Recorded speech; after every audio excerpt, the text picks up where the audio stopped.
దేవతా కార్యము నిర్వహింపబడడానికి ఒక అత్యంత తేజోవంతుడైనటువంటి పిల్లవాడొకడు వానరుడిగా జన్మించాలి.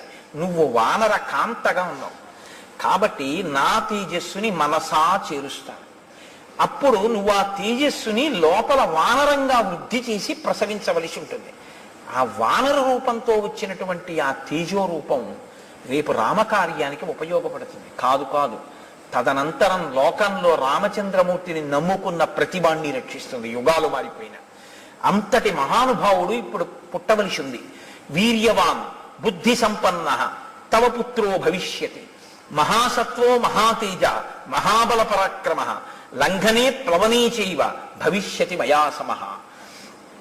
భవిష్యత్తులో నాతో సమానమైనటువంటి వేగం ఉన్నవాడు, నాతో సమానమైనటువంటి లంఘన శక్తి కలిగిన వాడు, అంటే దూకగలిగినటువంటి వాడు, అంతటి బుద్ధి పరాక్రమాలు ఉన్నటువంటి